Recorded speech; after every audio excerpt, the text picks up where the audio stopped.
All right, guys, so we are almost there. We almost have a full CRUD application built with just pure JavaScript. Now we need to do the update. We have the create, we have the read, we have the delete. So now we need update. So let's add in a new event listener. We'll go right under the delete and say listen for edit. Actually, it's going to be listen for edit state, because when we click this, it doesn't actually do the update or edit. It's going to change the state, where it's going to add whatever post we click into the form, also change the button, and also add a cancel button. So it's going to do quite a bit. So let's say document.query selector. And again, we have to use event delegation. So we're going to use the post ID and say add event listener. Click, and then we're going to call enable edit. So that'll be the function we call. So let's go down here.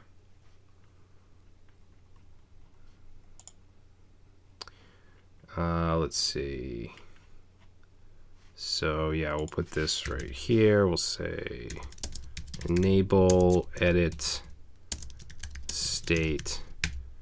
So function enable edit. We're going to pass in our event parameter here, and we're doing event delegation, so we have to do an if. Actually, let's make sure, let's see what this actually gives us, the event target. I also want to prevent the default. Let's see. That's not going to work. So if I click right here, we get the pencil icon. So again, we're going to have to go up to the parent element, which is the link. So let's put our if back. And let's say if e.target.parent element dot class list dot contains, and now we're looking for the update class. Is it update? No, I think it's edit. If we look in UI.js, let's see, yeah, right here, edit. So if so, then what do we want to do? We want to get all the post info, and we can get that through the target. So if we say e dot, actually, you know what we'll do is let's console.log e dot target. We want to get the ID first of all, so we should be able to do parent element dot data set, since it's a data ID, and let's make sure that we can get that.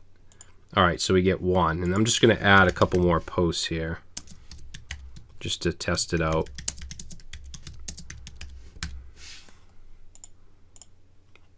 Oops, I just added an empty post. I shouldn't be able to do that. We'll take care of that after. So let's also add post 3. All right, so now if I click the edit on 1, we get 1, that's 2, that's 3. So we're able to get the ID. So let's actually put this inside of a variable. So we'll say const ID equals that. Now we also want to be able to get the title and the body. So we're going to have to do a little bit of DOM traversal. So let's say parent element, and then, I mean, that will give us the link, right? So we want to get the title. So we're going to have to go up 2 siblings. So we'll say dot previous element sibling.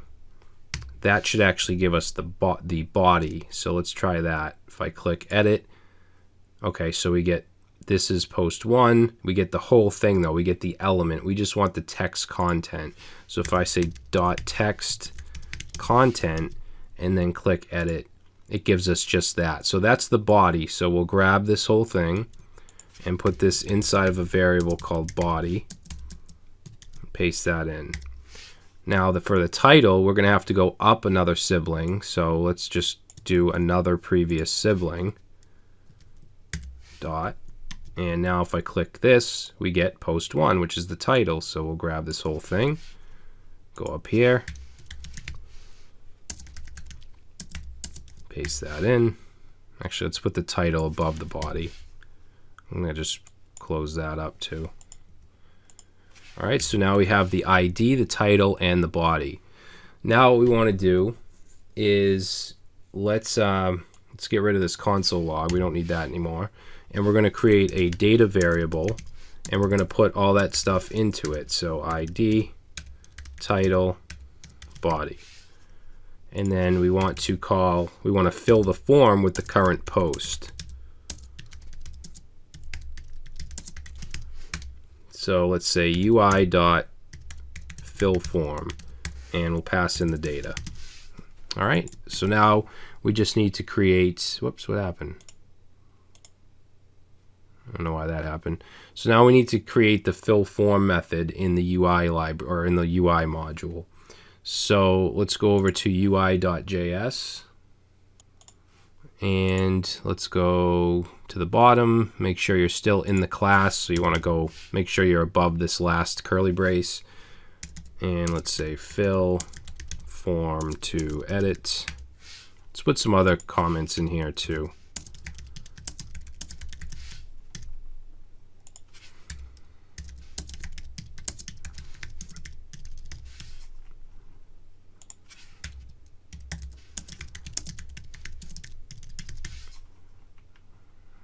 Be show posts, show all posts.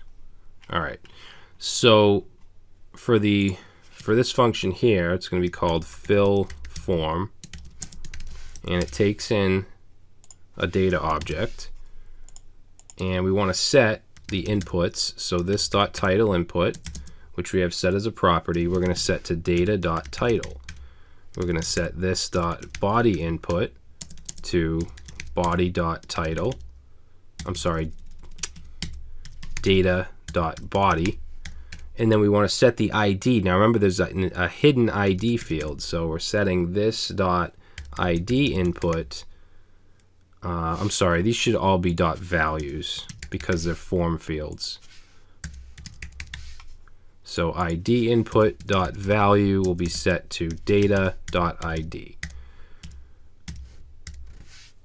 So if we were to save this and click this edit, you'll see it gets filled, post 1. If I click this one, it gets filled with post 2. And it should also have the ID field right here. Hidden ID now has a value of 2. So that's exactly what we want to happen. Now we're going to want some other things to happen too. We're going to want to change the state. Okay, by default it's at the add state. We want to change it to edit, and we want it to edit a couple things here. The button should change.